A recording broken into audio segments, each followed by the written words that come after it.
We got a divorce 2 years ago because he wouldn't stop lying about little things. Every day brought a new lie. Sometimes he'd say he was at work when he was actually at a bar. Other times he'd claim he had no money when I'd find receipts for expensive drinks in his pocket. He'd promise to come home early, then show up at midnight smelling like alcohol and cigarettes. On top of that, he had too many friends and placed their need for attention above mine. These were people who led him to beer bars instead of places where opportunities existed. They'd call him at all hours, and he'd drop everything to go meet them. If I was sick, he'd still leave. If we had plans, he'd cancel them for his friends. They weren't good people either. Most of them had no jobs, and spent their days drinking and causing trouble in the neighborhood. I never caught him, but I believed he was cheating too. There were signs everywhere, strange phone calls at night that he'd take outside, lipstick marks on his collar that he'd claim were from hugging his sister, new female names popping up on his phone. When I asked about these women, he'd get angry and accuse me of not trusting him. Our child was only 1 year old, and I needed him around as often as possible. But he chose his friends over us. The baby would cry for hours, and I'd be alone trying to calm him down. I'd call my husband for help, but his phone would be off. When he finally answered, loud music and laughter would be in the background. He'd promised to come home soon, but soon meant 3 or 4 hours later. He would go out to watch soccer with them and leave us to struggle alone at home. Every weekend was the same story. Friday night he'd disappear. Saturday morning, he'd be gone before we woke up. Sunday, he'd spend the entire day at sports bars. Meanwhile, I was changing diapers, preparing bottles, doing laundry, cleaning the house, and trying to keep our baby happy all by myself. After talking about it for so long without any change, I snapped and ranted. That particular day, I had reached my limit. The baby had been sick with a fever for 2 days. I hadn't slept properly, and I needed him to go buy medicine. Instead, he was getting dressed to go out again. I told him exactly how I felt. I said he was a terrible father and an even worse husband. I told him his friends were using him, and that he'd regret choosing them over his family. That day, he slapped me while I was holding our baby. The sound was so loud it echoed through the room. My cheek burned, and tears immediately filled my eyes. Our baby was pressed against my chest, looking up at both of us with wide, frightened eyes. He kept screaming, "If you like, talk again, and you'll see what will happen to you. Who married who? Am I your son for you to talk to me anyhow?" His face was twisted with anger. Veins popped out on his forehead. His fists were clenched, and I truly believed he would hit me again if I said another word. Our baby looked at him, then broke down crying. The wailing was different from normal baby cries. It was pure fear. I held my child tighter and backed away from him. I cried too, not just from the pain of the slap, but from the realization that this was my life now. This was the man I had married. This was the father of my child. I didn't say a word after that because I was terrified. For the rest of that day, I moved around the house like a ghost. I fed the baby, changed diapers, and did housework in complete silence. He acted like nothing had happened. He even tried to kiss me goodbye when he left for his friend's place that evening. I turned my face away. The next day, I moved to my parents' house where I could get the help I needed. I packed our things while he was out. My mother came with her car to help me move. When my father saw the bruise on my face, he wanted to go confront my husband immediately. I begged him not to. I just wanted peace. My parents' house became our safe haven. My mother helped with the baby while I tried to figure out my next steps. A week later, when he came around to take me back home, I told him I didn't want the marriage anymore. He stood at my parents' gate with flowers and chocolates. He had even dressed nicely for the first time in months. He begged and pleaded. He went on his knees right there in front of my parents. He swore he wouldn't beat me again. He promised to change, to stop going out, to be a better husband and father. I swore I wouldn't put myself in a place where he would have the chance to beat me again, and that place was away from him. No amount of flowers or promises could change my mind. My child deserved better. I deserved better. The divorce process was quick because he didn't contest it. He knew what he had done was wrong. After the divorce, We sat down and discussed how we would take care of our child. We met at a neutral location with my brother present as a witness. We wrote everything down and divided the responsibilities between us. He would pay a certain amount every month for the child's upkeep. He would have the child every weekend from Friday evening to Sunday evening. We agreed on which holidays he would spend with the child. Everything was clear and fair. Co-parenting went very well at first. He would come for our child on weekends, and I would go back to his place on Sunday evening to pick him up. He was always on time. The house would be clean when I arrived. Our child would be well fed and happy. Sometimes he'd even pack extra food for me to take home. He sent money when needed, and even brought gifts. Every month the money would arrive on the exact date we agreed. If the child needed anything extra like new clothes or shoes, I'd send him a message and he'd send the money immediately. On the child's birthday, he bought a big cake and many toys. During Christmas, he dressed up as Santa Claus just to make our child laugh. We were doing so well that I asked myself, why wasn't he this kind of man when we were married?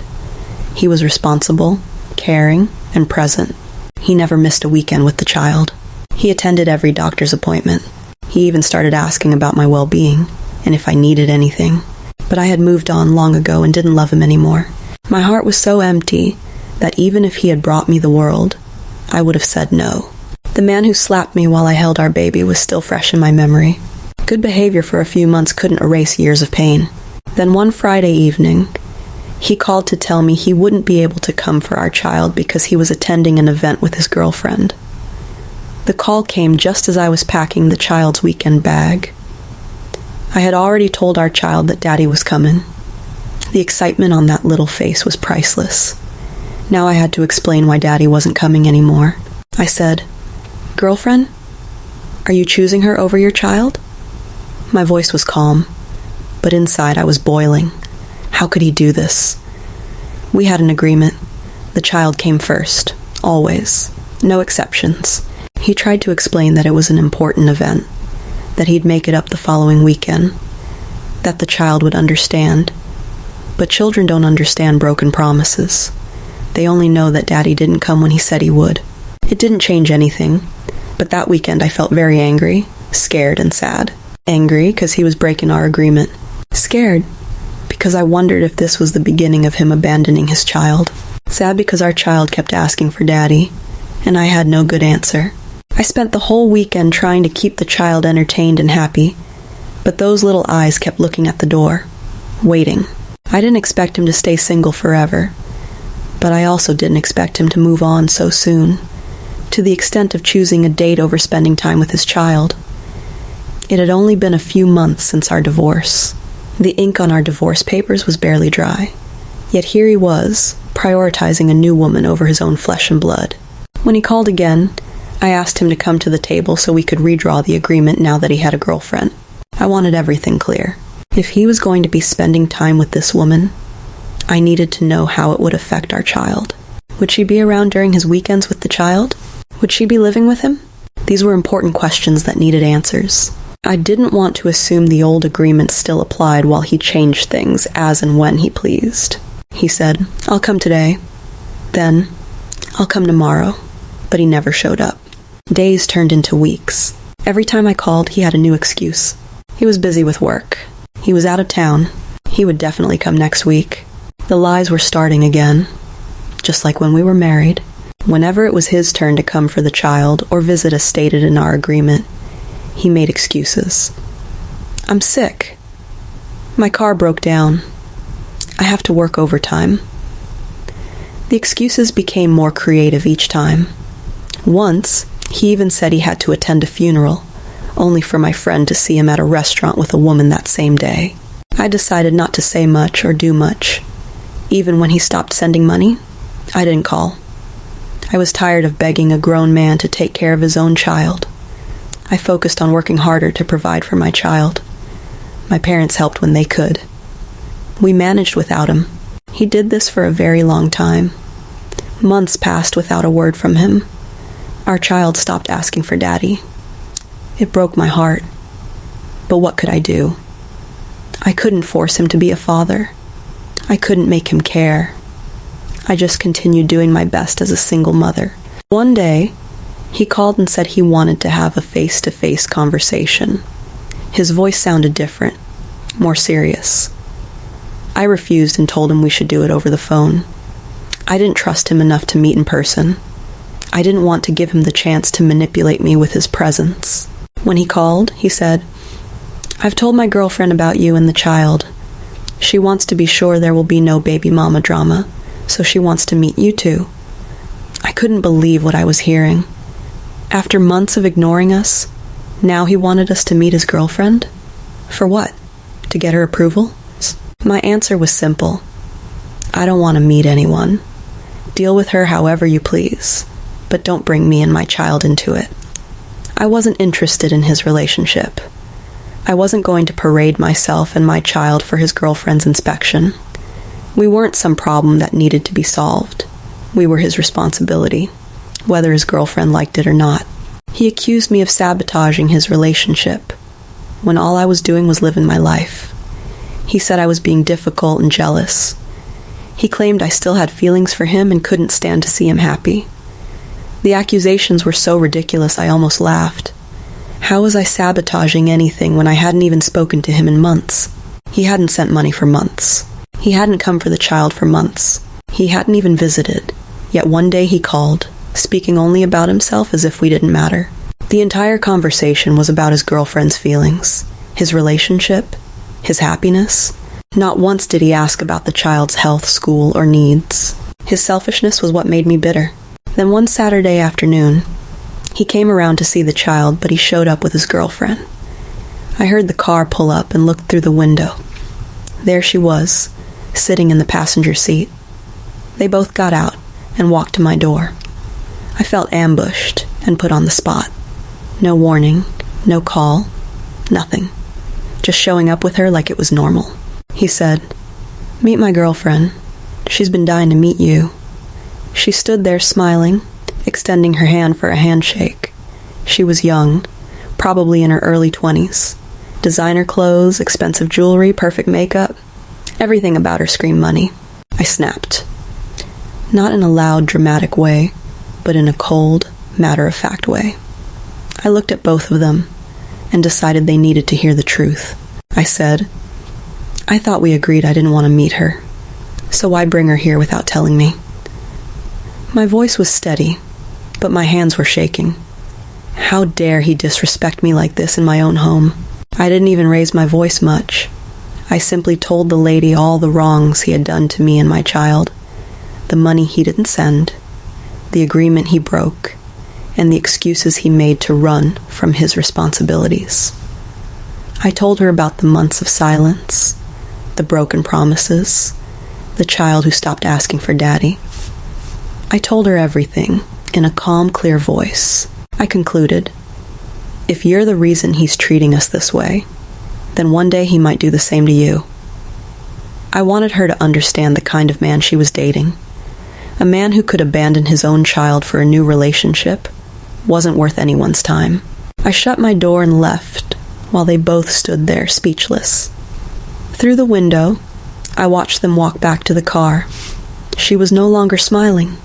He looked angry and embarrassed. They sat in the car for a few minutes, probably arguing before driving away. Maybe she concluded I was going to be troublesome or disturb their relationship because she eventually broke up with him. A mutual friend told me the news. Apparently she confronted him about everything I said, and he couldn't give satisfactory answers. She realized that a man who couldn't take care of his first family wouldn't be able to take care of a second one. He now blames me for destroying his relationship with the woman of his dreams, and as punishment, has stopped sending a dime for the child's upkeep, let alone visiting. He sends me angry messages saying I ruined his life. He tells everyone who will listen that I'm a bitter ex-wife who can't move on. The irony is that I had moved on long ago. I just wanted him to be a father to his child. Recently, I found out that the lady was the daughter of a very rich and influential man. Her father owned several businesses in the city. She drove the latest cars and lived in a mansion. That was the real reason he was trying so hard to win her over. He saw dollar signs, not love. He thought marrying her would solve all his financial problems. I pitied him, but all he had to do was take care of his responsibilities first. If he had been a good father, maybe she would have respected him more. Maybe their relationship would have worked out. Now I'm preparing to go to court to compel him to discharge his fatherly duties to our child. I've gathered all the evidence. The written agreement. Bank statements showing no deposits. Text messages with his excuses. My lawyer says we have a strong case. I don't mind if the terms are varied. All I want is for him to be a father. The child deserves financial support for school, food, clothes, and medical care. More importantly, the child deserves to have a father who shows up, who cares, who puts their needs first. If the court has to force him to do that, then so be it. I'm tired of begging. It's time for the law to make him do what he should have been doing all along.